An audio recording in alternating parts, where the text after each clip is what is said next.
نماز سے نوازا گیا ہے۔ جزاک اللہ خیرا و احسن الجزاء۔ اگلے مصاحب محمد ارحان کو اس شعر کے ساتھ دعوت دیتا ہوں۔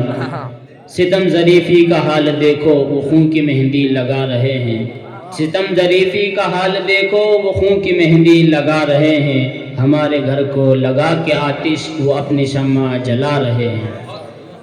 نحمده ونصلي على رسوله الكريم، اما بعد۔ صدر علی وقار، محترم حکم صاحبان، اساتذہ کرام اور معزز سامعین، آج کی اس محفل علم و عرفان میں موضوع سخن ہے عصر حاضر میں علماء کی ذمہ داریاں۔ قال اللہ تبارک و تعالی فی کتابہ المجید، اعوذ باللہ من الشیطان الرجیم، بسم اللہ الرحمن الرحیم۔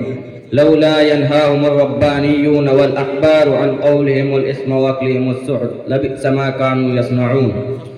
وہ ہند میں سرمایہ ملت کا نگہباں، وہ ہند میں سرمایہ ملت کا نگہباں، اللہ نے بر وقت کیا جس کو خبردار، گردن نہ جھکی جس کی جہانگیر کے آگے، جس کے نفس گرم سے ہے گرمی احرار۔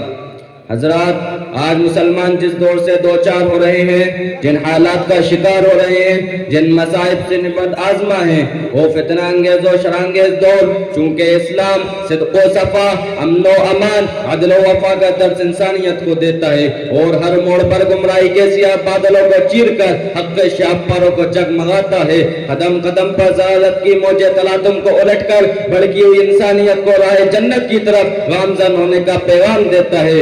جو اسلام دشمن، دین بیزار، شیطان دوست، فرقہ پسند لوگوں کے طبع و مزاج کے سراسر خلاف ہے، وہ یہ دیکھ نہیں سکتے کہ مسلمان عروج و بلندی کے پہاڑوں پر چڑھ کر صدائے حق کا اعلان کرے، وہ یہ دیکھ نہیں سکتے کہ مسلمان قیصر و کسریٰ کو زیر دست کر کے ان کو اسلام پر جما دے، وہ یہ نہیں دیکھ سکتے کہ مسلمان سرخرو سر بلند ہو کر بے نام قوموں کی بال توڑ تھام لیں۔ حضرات، آج مسلمانوں پر فتنوں کا ایک انبار ہے جس کی داستان سے اخبار خون بہا رہے ہیں، جدھر دیکھو مسلمان بربادی کے عمیق غاروں میں گرا جا رہا ہے، آج مسلمان کا خون ارزاں ہو رہا ہے، ان کی مظلومیت کو دیکھ کر شیطان فرحاں ہو رہا ہے۔ کہیں مسلمانوں کے خون سے اپنے محلات کو مزین کیا جا رہا ہے، کہیں مسلمانوں کے آنچل عصمت کو چاک کر کے دہشت پسندوں کا خدمت بنایا جا رہا ہے، کہیں مسلمانوں کے ایمان کی بے خونی کی خاطر ان کی مساجد کا انہدام کیا جا رہا ہے، کہیں مسلمانوں سے اپنی پیاس بجھانے کے لیے ان کا قتل عام کیا جا رہا ہے۔ الغرض مسلمانوں پر نہ صرف جانی حملے ہو رہے ہیں بلکہ ان کے مضبوط اور مستحکم ایمان کو نتنئے فرقوں کی آڑ میں کھوکھلا کیا جا رہا ہے۔ آج مسلمان در در کی ٹھوکریں کھا رہا ہے، اسلام دشمن عبث بھری نگاہوں سے للچاتی ہوئی نظروں سے دیکھ رہے ہیں۔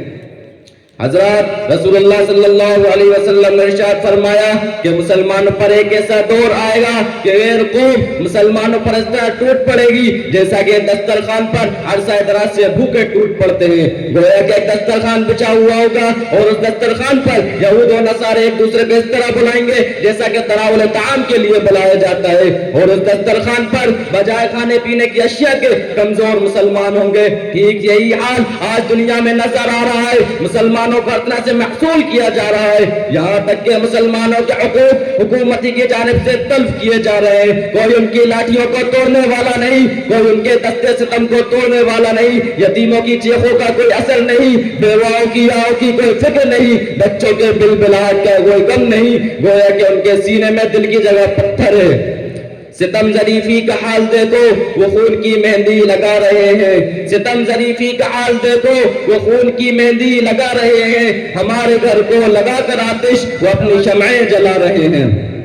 مسلمانوں، یہ کیسا زمانہ ہم پر رونما ہو رہا ہے، قدم قدم پر ہمیں بیداری ایمان کا درس دیتا ہے، اتحاد کا پیغام دیتا ہے، مظلوموں کی آہوں میں ہمیں عبرت کے نغمے سنائی دیتے ہیں۔ فلسطین کی ویرانیاں قبر کی ہولناکی کا منظر پیش کر رہی ہے، فسادات کی شعلہ پوش آگ جہنم کی دہتی آگ کا منظر پیش کر رہی ہے، حکومت کی بے دلی بے پرواہی قیامت کے نفسہ نفسی کا منظر پیش کر رہی ہے۔ گویا کہ قدم قدم پر ہمارے عبرت کے نمونے بکھیرے گئے ہیں، ان سے درس عبرت حاصل کرنا ہمارے لیے نجات کا ضامن ہے۔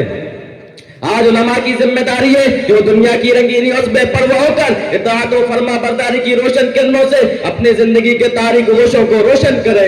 آج علماء کی ذمہ داری ہے کہ انتشار و خلفشار کی پیچیدہ راہوں کو پس پشت ڈال کر اتحاد و اتفاق کے منتشر نگینوں کو زیور خلوص و محبت میں پرو دیں. آج علماء کی ذمہ داری ہے تو بے سہارا و بیدار و مددگار مظلوموں کی صدائیں اپنے دل کے نہاخانوں میں محسوس کر کے ان کی زندگیوں میں مسرت کی ہوائیں چلا دیں. آج علماء کی ذمہ داری ہے کہ بے بس و بے گھر اور جڑے ہوئے دار کو آباد کرے, امداد و نصرت کے چاند کو ان تشنہ لبوں سے لگا دیں.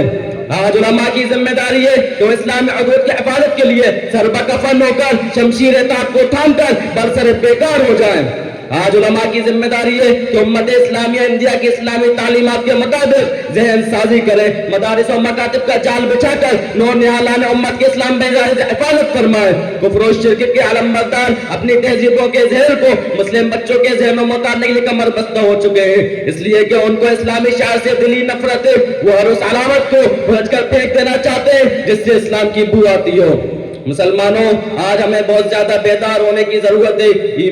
ایمان و اسلام کی عمارت کو کفر و شرک کے باد سموم سے بچانے کی ضرورت ہے. میں اسی پر اپنی تقریر کو ختم کرتا ہوں. وآخر دعوانا الحمدللہ. ماشاء اللہ ماشاء اللہ.